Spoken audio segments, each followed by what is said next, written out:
Ang halalan sa May 12, 2025 ay nalalapit na. Tayo ay muling pipili ng 12 mga senador na uupo sa Senado. Ang mga senador na ito ay magsisilbi ng 6 na taon at magkakaroon ng malaking impluwensya sa mga batas at patakaran sa susunod na mga taon.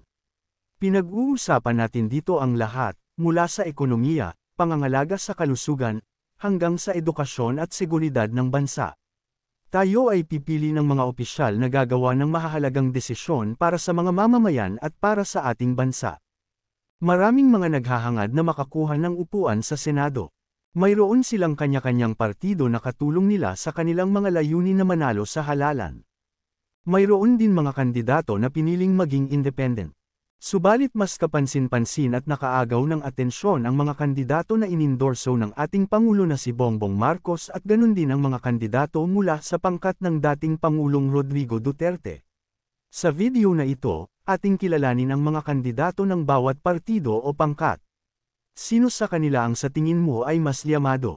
Sino sa kanila ang sa tingin mo ay mas karapat-dapat na maging mga senador at dapat na iboto ng taong bayan? 12 senatorial beds ni Pangulong Ferdinand Bongbong Marcos Jr. Kamakailan lamang ay ipinakilala na ang 12 senatorial candidates na iniindorso ni Bongbong Marcos. Mismong si Pangulong Marcos ang nagpakilala sa mga ito.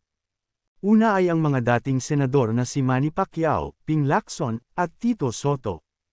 Kasama din sa administrative senatorial line-up sina Las Piñas Representative Camille Villar, at ACT-CIS Party List Representative Erwin Tulfo, na siyang laging nangunguna sa mga senatorial surveys.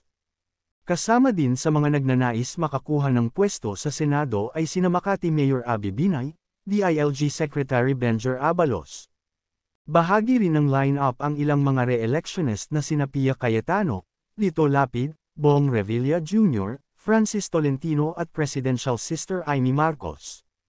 Ang mga kandidatong ito ay galing sa 5 iba't ibang partido. Sila ay lumagda sa isang manifesto para bumuo ng isang koalisyon, ang Alliance for the New Philippines, na pinangungunahan ni Pangulong Bongbong Marcos. Narito ang pahayag ni Pangulong Marcos. Ang sabi nila, ang halalan daw ay panahon ng pagkakabitak-bitak, pagsisiraan, pagkakahati-hati. Subalit kabaliktaran po ang inululunsad ng ating alyansa. Sapagkat ito ay isang kilusambayan na magbubuklod sa pinakamalawak na puwersa ng mga nagmamahal sa inambayan. Mga kababayan, kasama din po natin si Senator Amy Marcos na naunahan na ang mga ibang senador at busy na nagkakampanya at hindi makarating ngayong araw na ito. Ang PDP Laban naman ay kilala bilang partido ng dating Pangulong Rodrigo Duterte. Ang mga kandidato sa ilalim ng partidong ito ay sina Attorney Jimmy Bondoc, Senador Bato de la Rosa, Senator Bongo, Jesus Hinlo Jr., Raul Lambino, at ang aktor na si Philip Salvador. Hindi pa pinal ang senatorial slate na ito at maaari pa itong madagdagan. Kung gusto talaga natin baguhin yung bansa natin, at least alam ko, yung mga kasama ko, handang magpakamatay para sa bansa nila. Not all the while that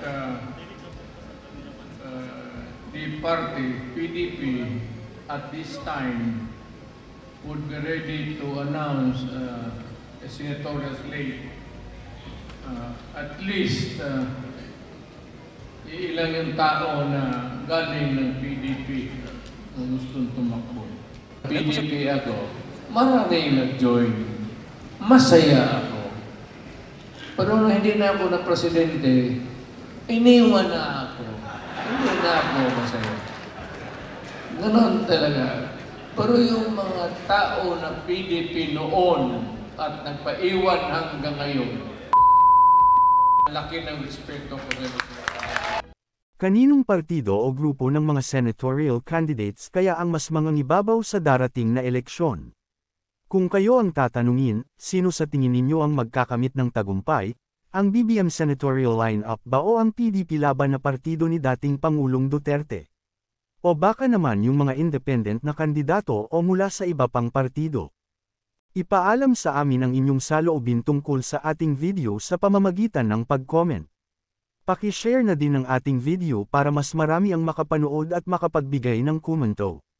Sa mga bago lamang po sa ating channel, huwag kalilimutang mag-subscribe para lagi kayong updated sa ganitong mga video. Maraming salamat sa inyong panunood.